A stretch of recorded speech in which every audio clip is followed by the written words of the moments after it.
அனைவருக்கும் வணக்கம். 8ஆம் வகுப்பு இயல் 6.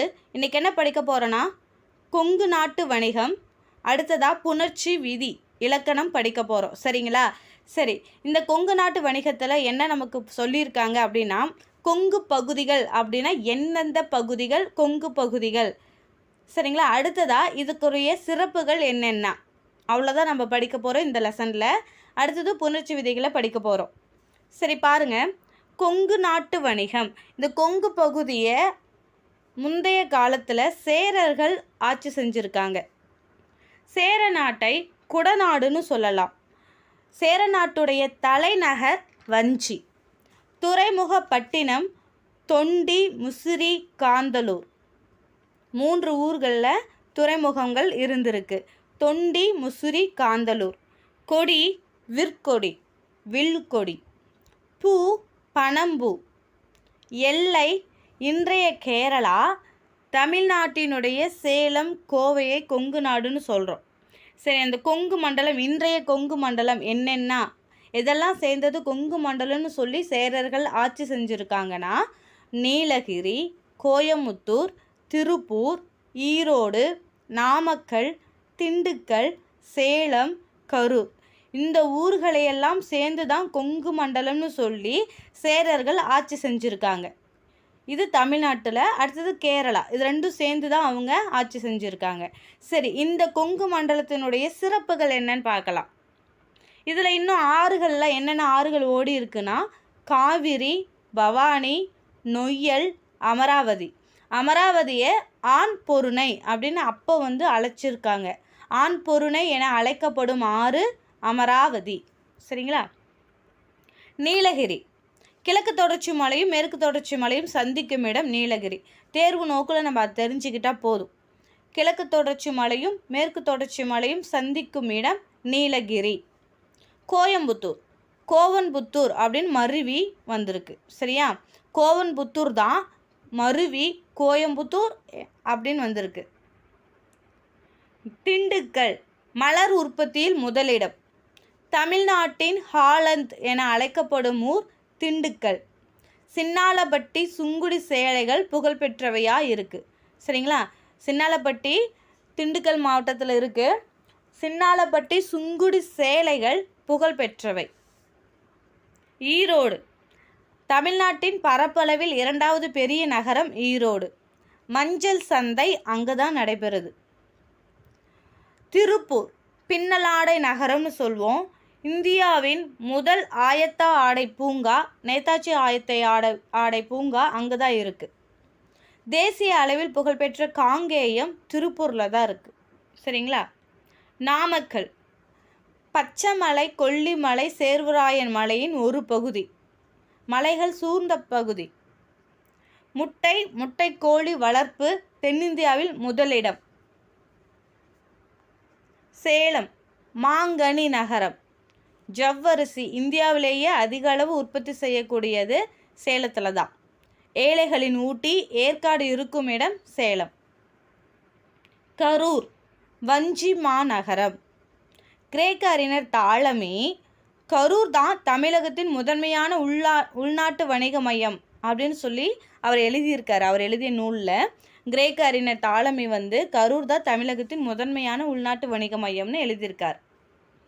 தூத்துக்குடி, முத்து நகரம். சிவகாசி, குட்டிச்சப்பான். மதுரை, தூங்கா நகரம். திருவண்ணாமலை, தீப நகரம்.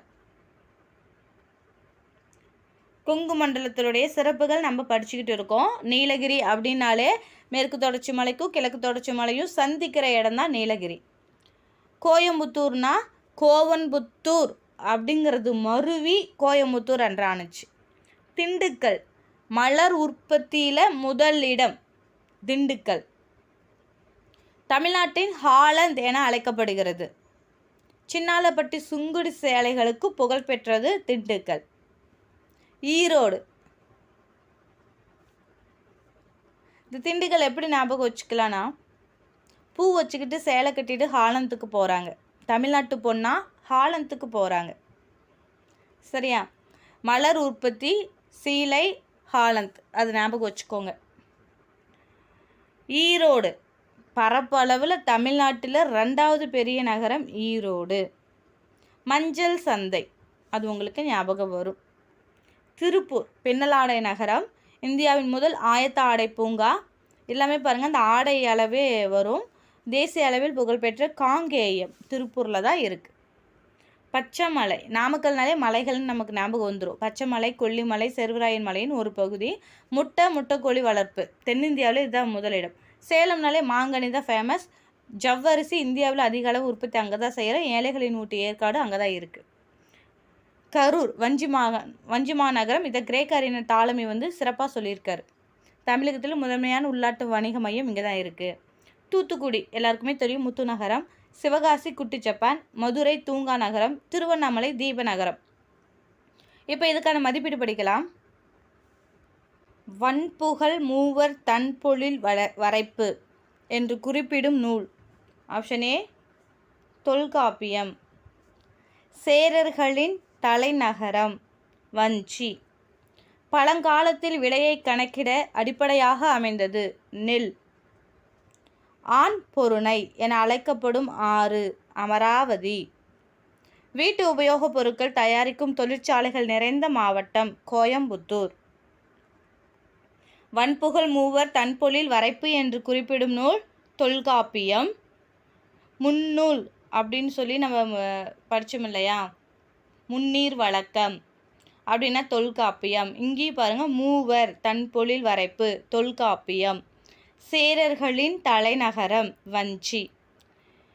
பழங்காலத்தில் விலையை கணக்கிட அடிப்படையாக அமைந்தது நெல். ஆண் பொருணை அமராவதி. வீட்டு உபயோகப் பொருட்கள் தயாரிக்கும் தொழிற்சாலைகள் நிறைந்த மாவட்டம் கோயம்புத்தூர். கோடிட்ட இடங்களை நிரப்புக. மாங்கனி நகரம் என அழைக்கப்படும் நகரம் சேலம். சுங்குடி சேலைகளுக்கு புகழ்பெற்ற ஊர் சின்னாளப்பட்டி. இது எங்கே இருக்குது? திண்டுக்கல்ல இருக்குது. சேரர்கள் நாடு குடநாடு. பின்னலாடை நகரம் திருப்பூர். மாங்கனி நகரம் சேலம். சுங்குடி சேலைகளுக்கு புகழ்பெற்ற ஊர் சின்னாளப்பட்டி திண்டுக்கல். சேரர்களின் நாடு குடநாடு. பின்னலாடை நகரம் திருப்பூர். பாருங்க, இலக்கணம் புணர்ச்சி. புணர்ச்சி அப்படின்னா என்னன்னா, நிலைமொழியின் இறுதி எழுத்தும் வருமொழியின் முதல் எழுத்தும் இணைவது புணர்ச்சி. நிலைமொழினா என்ன, வருமொழினா என்ன அப்படின்னா, இப்போ ஒரு வார்த்தை இருக்குன்னா பார்த்துக்கோங்களேன். இப்போ சிலை அழகு அப்படின்னு இருக்குன்னா அதை பிரித்து எழுதியிருக்கேன், சிலை கூட்டல் அழகு. இதில் சிலை அப்படிங்கிறது நிலைமொழி, அழகு அப்படிங்கிறது வருமொழி. இது ரெண்டும் சேர்ந்து எழுதுகிறோம் இல்லையா, சிலை அழகுன்னு சேர்த்து எழுதியிருக்கு இல்லையா, அதுதான் புணர்ச்சி. சரிங்களா? சிலை அப்படிங்கிறது நிலைமொழி, அழகுங்கிறது வருமொழி. இது ரெண்டும் சேர்த்து எழுதியிருக்கிறதுக்கு பேர் புணர்ச்சி. அப்படி நான் சேர்த்து எழுதும் போது சில மாற்றங்கள் நடைபெறும். சரிங்களா? மாற்றங்கள் நடைபெறாமலும் இருக்கலாம், நடையும் பெறும். அதுதான் புணர்ச்சி. அதை பற்றி தான் இன்றைக்கி விளக்கமாக பார்க்க போகிறோம். பாருங்கள், உயிரீற்று புணர்ச்சி. எடுத்துக்காட்டு சிலை கூட்டல் அழகு. இதில் சிலை அது நிலைமொழின்னு சொல்லிட்டேன், அழகுங்கிறது வருமொழின்னு சொல்லிட்டேன். இந்த சிலையில் லையை இல் கூட்டல் ஐன்னு பிரிக்கலாமா? உயிரெழுத்து ஈற்றெழுத்தாய் வந்திருக்கிறதுனால இது உயிரீற்று புணர்ச்சி. அடுத்தது பாருங்கள், மண் கூட்டல் அழகு மண்ணழகு. இன் அப்படிங்கிற நிலைமொழியில் இன்னுங்கிற எழுத்து மெய்யெழுத்தாக இருக்கிறதுனால ஈற்றெழுத்துனா கடைசி எழுத்து, கடைசி எழுத்தாய் மெய்யெழுத்து வந்திருக்கிறதுனால இது மெய்யீற்று புணர்ச்சி. உயிர் முதல் புணர்ச்சினா பாருங்கள், பொன் கூட்டல் உண்டு. வருமொழியில் முதல் எழுத்து உயிரெழுத்தாய் இருக்கிறதுனால உயிர் முதல் புணர்ச்சி. பொன் கூட்டல் சிலை, அதில் சி எழுத்தில் இச்சு கூட்டல் ஈ தான் சி. அந்த இச்சுங்கிறது மெய்யெழுத்து, வருமொழியில் முதல் எழுத்து மெய்யெழுத்தாக இருக்கிறதுனால இது மெய் முதல் புணர்ச்சி. ஒன்றும் இல்லைங்க, நிலைமொழி வருமொழி பிரித்து வச்சு இதில் எது நிலைமொழி எது வருமொழின்னு தெரிஞ்சால் போதும். கூட்டல் குறிக்கு இந்த பக்கம் இருக்கிறது நிலைமொழி, இந்த பக்கம் இருக்கிறது வருமொழி. அந்த நிலைமொழியில் இறுதி எழுத்து உயிரெழுத்தாக இருக்கா மெய்யெழுத்தாக இருக்கா? இல்லை வருமொழியில் முதல் எழுத்து மெய்யெழுத்தாக இருக்கா உயிரெழுத்தாக இருக்கா இது தெரிஞ்சாலே அது உயிரீற்று புணர்ச்சியா மெய்யீற்று புணர்ச்சியா உயிர் முதல் புணர்ச்சியா மெய் முதல் புணர்ச்சியா நம்ம தெரிஞ்சுக்கலாம். சரிங்களா? ஈற்றுங்கிற வார்த்தை நிலைமொழியில் பயன்படுத்தியிருக்கிறோம், முதல்ங்கிற வார்த்தை வருமொழியில் பயன்படுத்தியிருக்கோம். அவ்வளோதான். இப்போ புணர்ச்சி, பொதுவாக புணர்ச்சி வந்து 2 வகை சொல்கிறாங்க. இயல்பு புணர்ச்சி, விகார புணர்ச்சி. இயல்பு புணர்ச்சி அப்படின்னு என்னென்னா இயல்பாகவே புணரும், அதில் எந்த எழுத்தும் வந்து மாற்றம் அடையாது. அதே விகார புணர்ச்சின்னா ஒரு எழுத்து தோன்றும், ஒரு எழுத்து திரியும், ஒரு எழுத்து கெடும். தோன்றல் தெரிதல் கிடுதல் அந்த மாற்றங்கள்லாம் நடைபெறும். இயல்பு புணர்ச்சி, விகார புணர்ச்சி. இயல்பு புணர்ச்சிக்கு எடுத்துக்காட்டு பாருங்க, தாய் கூட்டல் மொழி, தாய்மொழி அப்படியே சேர்த்து எழுதிட்டோம், இயல்பாக அப்படியே புணர்ந்துருச்சு. உடல் கூட்டல் ஓம்பல், அந்த இல்லெழுத்து ஓங்கிற உயிரெழுத்தோடு சேர்ந்து லோ உயிர்மை எழுத்தாக வந்திருக்கு, அவ்வளோதான் உடல் ஓம்பல். உடல் மேல் உயிர் வந்து ஒன்றுவது இயல்பே அப்படிங்கிறது ஒரு விதி புணர்ச்சியில். உடல் மேல் உயிர் வந்து ஒன்றுவது இயல்பே. உடல் அப்படிங்கிறது என்னென்னா மெய்யெழுத்து தான் உடல்னு சொல்லுவாங்க, உயிர்ங்கிறது உயிரெழுத்து சொல்லுவாங்க. பாருங்கள், இல்லுங்கிற உடல் மேல் ஓங்கிற உயிரெழுத்து வந்து ஒன்றி வருவது இயல்பே, இயல்பு புணர்ச்சி, உடல் ஓம்பல். விகார புணர்ச்சி தோன்றல் திரிதல் கெடுதல் 3 வகையாக வரும். தோன்றல் தமிழ் கூட்டல் தாய் சேர்த்தெழுதும் பொழுது புணரும் பொழுது தமிழ் தாய் இத்துங்கிற எழுத்து தோன்றியிருக்கு, புதுசாக ஒரு வார்த்தை வந்திருக்கு, அப்போ அது தோன்றல் விகார புணர்ச்சி. திரிதல் வில் கூட்டல் கொடி விற்கொடி, இல்லுங்கிற எழுத்து திரிஞ்சி இறா மாறி இருக்கு, அதுதான் விற்கொடி. மேக்சிமம் பெரும்பாலும் இந்த இல்லுங்கிற அந்த எழுத்து லகர எழுத்து வந்துச்சுன்னா, இந்த லகரம் வந்துச்சுன்னா இந்த ரகரம் தான் வரும். சரிங்களா? கெடுதல் மனம் கூட்டல் மகிழ்ச்சி மனமகிழ்ச்சி, இம்முங்கிற அந்த எழுத்து கெட்டு போயிடுச்சு, அதாவது இல்லாமல் போயிடுச்சு, மனமகிழ்ச்சி. பாருங்க, தோன்றல் அப்படின்னா புதிய எழுத்து தோன்றும். தமிழ் கூட்டல் தாய் தமிழ் தாய் இத்துங்கிற எழுத்து தோன்றியிருக்கு. திரிதல் வில் கூட்டல் கொடி விற்கொடி, இல்லானது இறாக திரிஞ்சிருக்கு. கெடுதல் மனம் கூட்டல் மகிழ்ச்சி, இம்முங்கிற எழுத்து கெட்டு போயிடுச்சு, மனமகிழ்ச்சி. ஒரு எழுத்து புதுசாக வந்தால் அது தோன்றல், ஒரு எழுத்து திரிஞ்சு மாறி வந்தால் அது திரிதல், ஒரு எழுத்து இல்லாமலே போயிடுச்சுன்னா அது கெடுதல். அவ்வளோதான் புணர்ச்சியில். சரிங்களா? இப்போ இதுக்கான மதிப்பீடு படிக்கலாம். பாருங்க, விகார புணர்ச்சி டேஸ் வகைப்படும், 3 வகைப்படும். இப்போ தான் பார்த்தோம் என்னென்ன 3: தோன்றல் திரிதல் கெடுதல், இதுதான் விகார புணர்ச்சியோடைய 3 வகை. பாலாடை சொல்லுக்குரிய புணர்ச்சி, இயல்பு புணர்ச்சி. பிரித்து பார்த்தா தான் தெரியும். பால் கூட்டல் ஆடை இப்படி எழுதுவோம், நாம் சேர்த்து எழுதும் பொழுது இந்த உடல் மேல் உயிர் வந்து ஒன்றுவது இயல்பே, இல் கூட்டல் ஆங்கிறது லாவா மாறிடும், அப்போ இது பால் ஆடை, இயல்பு புணர்ச்சி. இதில் எந்த ஒரு எழுத்து தோன்றவும் இல்லை, திரியவும் இல்லை, கெடவும் இல்லை. சரிங்களா? அப்போ இது இயல்பு புணர்ச்சி. பொறுத்துக்க பாருங்க, மட்பாண்டம், இதை பிரித்து எழுதுனா மண் கூட்டல் பாண்டம்னு எழுதுவோம்.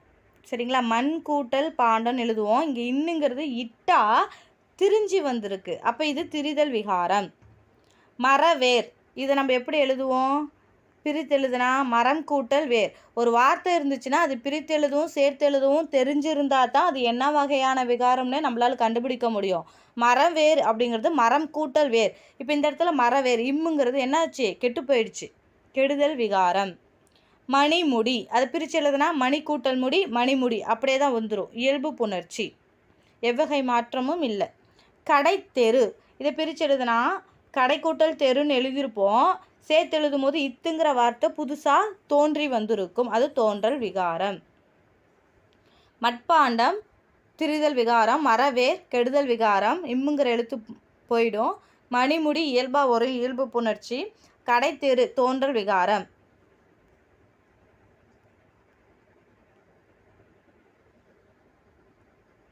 அடுத்தது இங்கே பாருங்கள், மரபு தொடர்கள்னு கொடுத்துருக்காங்க.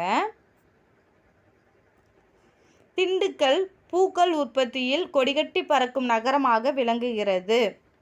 பூக்கள் உற்பத்தியில் முதலிடம்னு படித்தோம், தமிழ்நாட்டின் ஹாலந்துன்னு படித்தோம், சின்னாலப்பட்டி சுங்குடி சேலைக்கு இது பெயர் பெற்றது, புகழ் பெற்றதுன்னு சொன்னோம். கொடிகட்டி பறக்கும், இந்த கொடிகட்டி பறக்குங்கிறது தான் என்னென்னா மரபுத்தொடர்.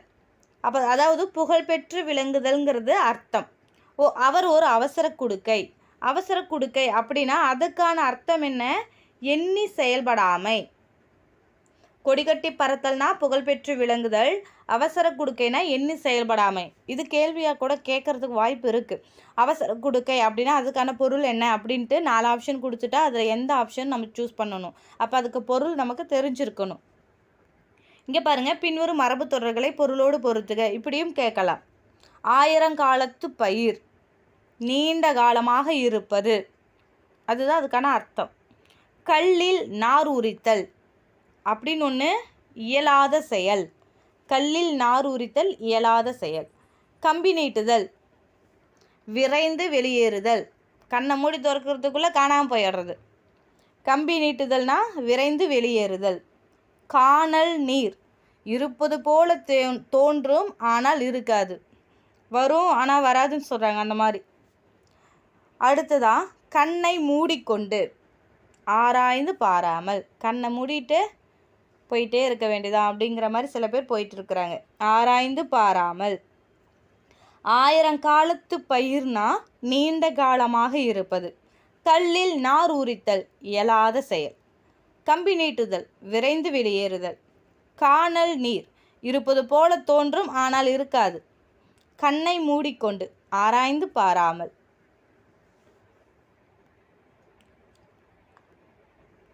பாருங்கள், பாக்ஸ் வந்துருச்சு. இதில் நமக்கு தெரிஞ்சதை நம்ம ஞாபகப்படுத்தி பார்க்கலாம். சிவகாசி, நமக்கு என்ன ஞாபகம் வரும்? சிவகாசின்னா அதுவுமே பட்டாசு. திருப்பாச்சி அரிவாள். திருநெல்வேலி அல்வா. கோவில்பட்டி கடலை மிட்டாய்.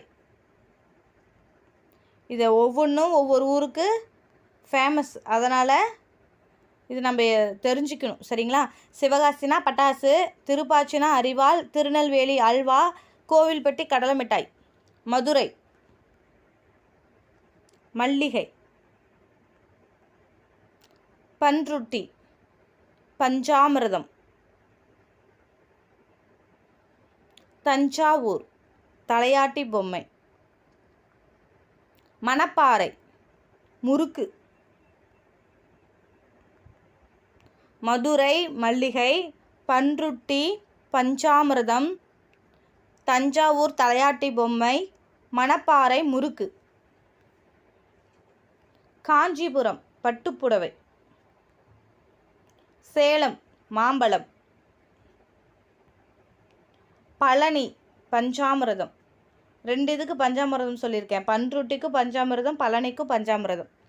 தூத்துக்குடி உப்பு, முத்து நகரம்னு சொல்கிறோம் இல்லையா? ஸ்ரீவில்லிபுத்தூர் பால்கோவா. திண்டுக்கல் பூட்டு. காஞ்சிபுரம் பட்டுப்புடவை, சேலம் மாம்பழம், பழனி பஞ்சாமிர்தம், தூத்துக்குடி உப்பு, ஸ்ரீவில்லிபுத்தூர் பால்கோவா, திண்டுக்கல் பூட்டு. இப்போ பாருங்கள், கலைச்சொல்.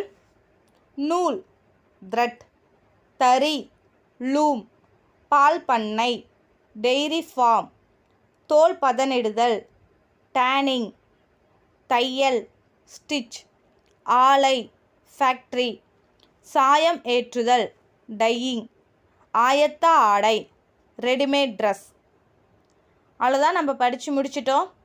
உங்களுக்கு பிரயோஜனமாக இருக்கும் நான் நினைக்கிறேன். மீண்டும் அடுத்த வகுப்பில் உங்களை சந்திக்கிறேன். நன்றி.